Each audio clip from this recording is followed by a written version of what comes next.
यहाँ स्टेज पर मौजूद सदर मोहतरम जनाब इम्तियाज जलील साहब, सीनियर कायद जनाब नासिर सिद्दीकी साहब, जनरल सेक्रेटरी जनाब समीर साजिद साहब और पारदे साहब और तमाम जिम्मेदारान मजलिस और मेरे तमाम साथियों, अस्सलाम वालेकुम रहमतुल्लाहि व बरकातहू।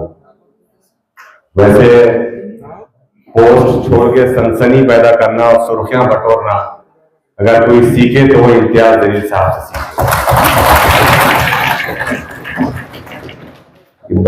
आज आप तमाम लोगों को जो इनवाइट किया गया उसकी गर्ज और आयत, उसका मकसद इम्तियाज जलील साहब आपके सामने रखेंगे।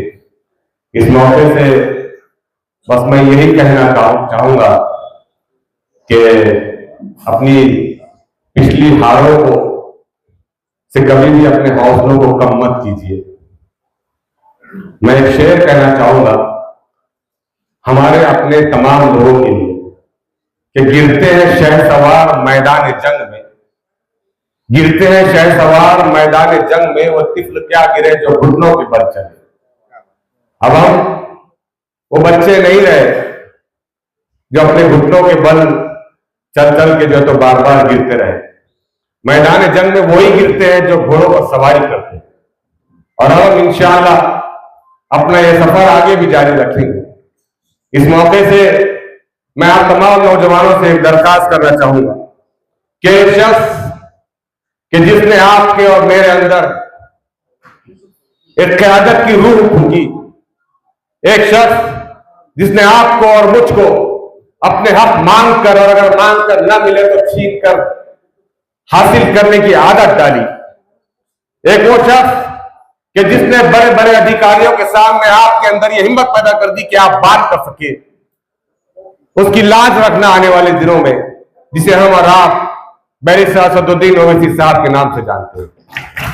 मेरे नौजवान दोस्तों, बुजुर्गों, साल 2014 से पहले या साल 2014 में कामयाबी के बाद भी मुखालिफिन मजलिस एक ही ढिढोरा पीटा करते थे कि एक कट्टरपंथियों की जमात है।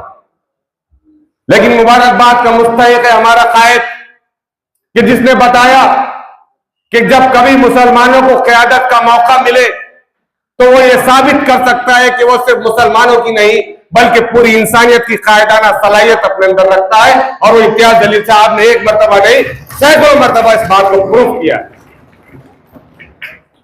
आपने हमेशा कोशिश की है कि समाज के दबे कुचले लोगों की आवाज उठाए।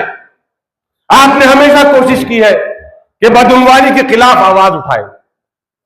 इम्तियाज जलील साहब, इस मौके से मैं आपको मुबारकबाद देना चाहूंगा और बखुदा अपने अल्लाह को हाजिर नाजिर जानकर आपसे ये वादा करता हूं इंशाअल्लाह कि चूंकि मेरा सहाफती सफर 20-25 साल पुराना है, मैंने हमेशा देखा था कि मुसलमानों के कायदीन दूसरे अपने सियासी आकाओं के सामने हाथ बांधकर खड़े रहा करते थे। मैंने देखा था कि 2014 से पहले कैसे महानगर पालिका के एजेंडे पर कौन बात करेगा, क्या बात करेगा, यह तय होता था जालना रोड के ऑफिस में। लेकिन ये मजलिस इत्तेहादुल मुस्लिमीन है और यह आपकी क़यादत है कि जिसने हमारे नुमाइंदों को अपना हक छीनने के लिए महानगर पालिका में भी आवाज उठाने का मौका दिया। और आज आप उसका नतीजा देखते हैं कि कैसे हमारे इलाकों के अंदर तरक्याती काम हुए हैं। बिलाशुबा हमसे गलतियां हुई है, खामियां हुई है। इस मजमूए में बैठा कोई शख्स ये दावा नहीं कर सकता है कि मैं मुकम्मल हूं। मुकम्मल जात सिर्फ अल्लाह रब्बुल इज्जत की है मेरे भाई। इसलिए इस मौके से यह पैगाम भी देना चाहता हूं कि मुझ में 10 खामियां नजर आए, आप में एक खामी नजर आए, मुझे और आपको सर जोड़कर बैठने की जरूरत है। हम अपने मसाइल को सरेआम ना उछाले, हम अपने मसाइल को चंद टिकटॉकर का इस्तेमाल करके सरेआम अपनी ही पगड़ी को ना उछाले। कम से कम उस कायद का ख्याल रखिए कि जो आपके और मेरे लिए हिंदुस्तान की गली गली भटक रहा है। इस बात का ख्याल रखिए, क्या खूब होता कि इम्तियाज जलील साहब एक सहाफती जिंदगी गुजारते। मैं जानता हूं कि एक मल्टीनेशनल, एक बड़े मीडिया हाउस में काम करने वाले एक ब्यूरो चीफ का क्या लाइफ स्टाइल होता है, लेकिन मुझे यह भी मालूम है कि आज इम्तियाज जलील साहब का 24 घंटे में से शायद ही 1 घंटा गुजरता होगा कि वो सुकून से बैठ सकते हैं। यह कोई प्लीज करने वाली बात नहीं है मेरे भाइयों। हर आधा घंटा नहीं गुजरता है, 1 घंटा नहीं गुजरता है तो पूरे महाराष्ट्र से कहीं से कोई भी गाड़ी आती है और सिर्फ एक रिक्वेस्ट करती है कि इम्तियाज साहब के साथ कम से कम एक फोटो लेना। मेरी अपनी कोई हैसियत नहीं है, लेकिन जब तक मेरे पास सदारत की कुर्सी थी, आप यकीन जानिए कि कभी कभी जहन उब जाता है, दिमाग खराब होने लगता है कि क्या है ये, कितना टेंशन है, कितने कॉल्स आते हैं। तो मेरी तो कोई हैसियत नहीं है, लेकिन इम्तियाज जलील साहब है कि जिसने हमारे अंदर, जिसने तमाम अपनी आराइश और आसाइश को कुर्बान करते हुए एक मजबूत लीडरशिप को खड़े करने का अपने अंदर अज़्म जाहिर किया, और आज उसका नतीजा है कि हमारे अपने अंदर से कई सारे नौजवानों के अंदर ये उमंग है, ये हौसला, ये वसवसा है, ये हौसला अपने अंदर पैदा कर रहे हैं कि हम भी नुमाइंदगी करेंगे। नुमाइंदगी करने के बहुत सारे तकाजे होते हैं। सबसे बड़ी अगर कोई अपने अंदर सिफत पैदा करना है मुझको और आपको, तो अपने सीनों के अंदर इम्तियाज जलील साहब की तरह राजों को दफन करना सीखो। अगर इम्तियाज जलील साहब अपना मुंह खोलेंगे, ये मैं पार्टी पॉइंट ऑफ व्यू से आपके दरमियान बात रखना चाह रहा हूं, तो सब संजय सिरसाट बनेंगे और सब एक दूसरे के जो है तो गले पकड़ने की कोशिश करेंगे। ये कोई मामूली क्वालिटी नहीं है। अगर आपके दरमियान, आपके पास किसी का कोई राज आता है, किसी की कोई खामी और कोई कमजोरी आती है, तो वो सीखिए अपने कायद से कैसे अपने दिल के अंदर वो दफन करके रखता है। बहुत सारी क्वालिटीज हमें इम्तियाज जलील साहब से सीखने की जरूरत है। मैं नासिर सिद्दीकी साहब को सलाम करना चाहता हूं कि इलेक्शन हारने के बाद बहुत सारे लोग वापस सड़कों पर नजर नहीं आते, लेकिन आज भी अल्हम्दुलिल्लाह हाजिर है। मैं सलाम करना चाहता हूं समीर साजिद साहब की खिदमत को।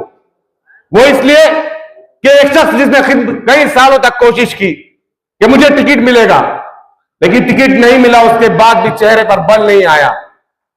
आज भी न सिर्फ औरंगाबाद बल्कि पूरे महाराष्ट्र में आज कोना कोना घूमने के लिए तैयार है। तो ये जो मिसालें हमारे सामने है, ये मिसालें तंजीम को मजबूत करती है, संगठन को मजबूत करती है।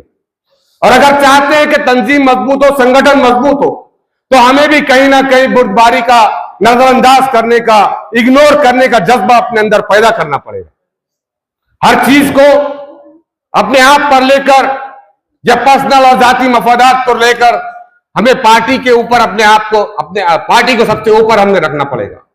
तभी कहीं जाकर हम अपनी मजबूत पोजीशन, अपनी मजबूत क़यादत को खड़े कर पाएंगे। एक आखिरी बात कहूंगा कि बहुत मुश्किलों के बाद, बहुत मेहनतों के बाद इन नौजवानों के ऊपर, आपके ऊपर, मुझ पर कई सारे पुलिस केसेस के बाद एक मजबूत क़यादत इस शहर के अंदर खड़ी हुई है।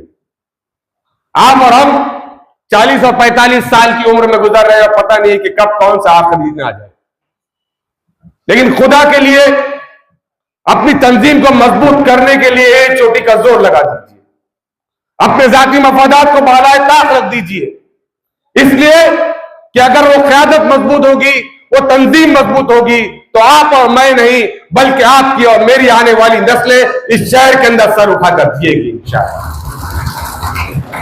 और ये जरूरी है बहुत।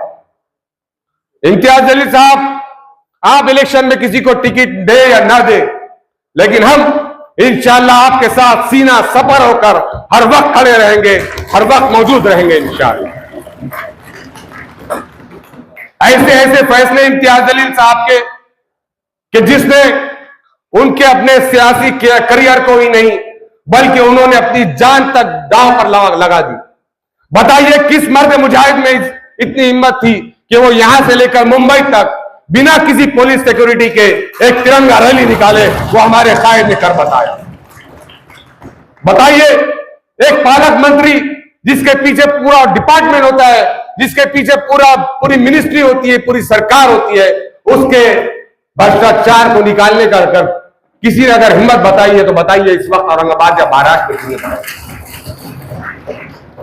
तो ये सब क्यों हो रहा है?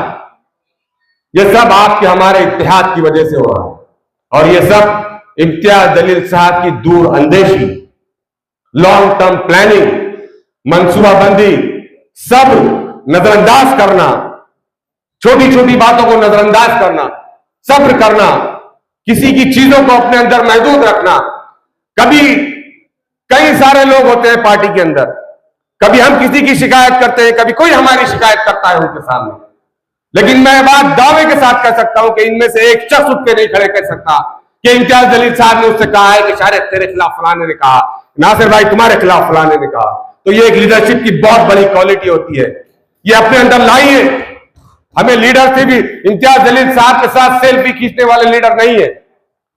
उन्होंने हमारे अंदर, उनके अंदर जो जो क्वालिटीज है वो हमें कोशिश करना चाहिए कि अपने अंदर उसको लेकर आए।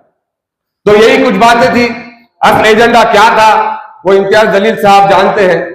वो हूं के चक्कर में कभी किसी के सामने नहीं खुलते। वो हूं वाला मामला कब खत्म होगा नहीं मालूम है, लेकिन अब इंशाल्लाह खत्म करना पड़ेगा सर आपको।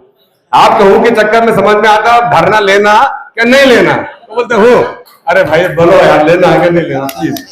तो बहरहाल बहुत अल्लाह का शुक्र एहसान है इम्तियाज भाई कि अल्लाह ने आप जैसी लीडरशिप को औरंगाबाद में पैदा किया।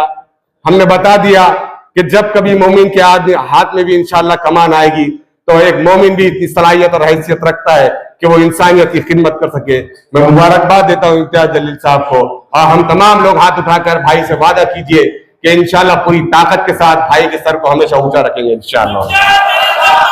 और ये चूंकि जियाल